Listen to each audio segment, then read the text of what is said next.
कर्मचारी पेंशन के विरोध में एक पिटीशन सुप्रीम कोर्ट में फिर दायर। प्रधानमंत्री, मुख्यमंत्री, सांसद, विधायक, पार्षद, सरपंच सभी के पेंशन हो बंद।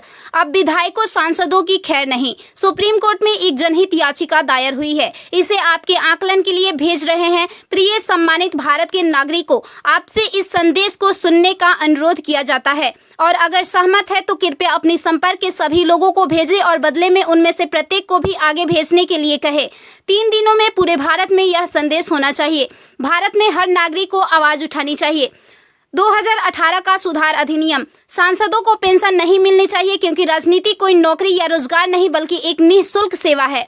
राजनीति लोक प्रतिनिधित्व अधिनियम के तहत एक चुनाव है। इसकी पुनर्निर्माण कर कोई सेवानिवृत्ति नहीं है, लेकिन उन्हें फिर से उसी स्थिति में फिर से चुना जा सकता है। वर्तमान में उन्हें पेंशन मिलती है सेवा के 5 साल होने पर। इसमें एक और बड़ी गड़बड़ी यह है कि अगर कोई व्यक्ति पहले पार्षद रहा हो, फिर विधायक बन जाए और फिर सांसद बन जाए तो उसे एक नहीं बल्कि 3-3 पेंशनें मिलती है। यह देश के नागरिकों के साथ बहुत बड़ा विश्वासघात है जो तुरंत बंद होना चाहिए।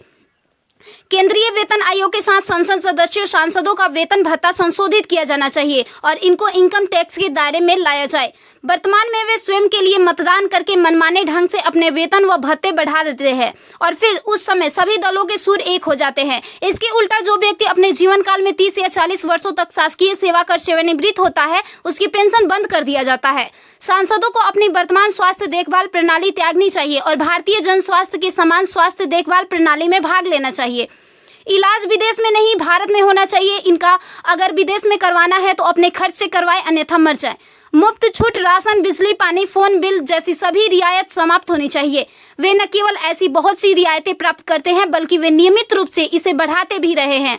अपराधी नेताओं को चुनाव लड़ने से रोका जाए। संदिग्ध व्यक्तियों के साथ दंडित रिकॉर्ड, आपराधिक आरोप और दृढ़ संकल्प अतीत या वर्तमान को सांसद से प्रतिबंधित किया जाना चाहिए। कार्यालय में राजनेताओं के कारण होने वाली वित्तीय हानि उनके परिवारों, नामांकित व्यक्तियों, संपत्तियों से वसूल की जानी चाहिए। सांसदों को भी सामान्य भारतीय लोगों पर लागू सभी कानूनों का समान रूप से पालन करना चाहिए। नागरिकों द्वारा एलपीजी गैस सब्सिडी का कोई समर्पण नहीं जब तक सांसदों और विधायकों को उपलब्ध सब्सिडी, संसद कैंटीन में सब्सिडी वाले भोजन सहित अन्य रियायतें वापस नहीं ले ली जाती। संसद में सेवा करना एक सम्मान है, लूटपाट के लिए एक आकर्षक करियर नहीं। फ्री रेल और हवाई जहाज की यात्रा सुविधा बंद हो। आम आदमी क्यों उठाए इनकी मौज मस्ती का खर्च? यदि प्रत्येक व्यक्ति कम से कम 20 लोगों से संपर्क करता है तो पूरे भारत में अधिकांश लोगों तक यह संदेश प्राप्त करने में केवल 3 दिन लगेंगे। क्या आपको नहीं लगता कि यह मुद्दा उठाने का सही समय है? यदि आप उपयुक्त से सहमत है तो इसे फॉरवर्ड करें, यदि नहीं तो बस हटाएं। आप मेरे 20+ में से एक है। कृपया इसे जारी रखें। धन्यवाद। जय हिंद। वंदे मातरम।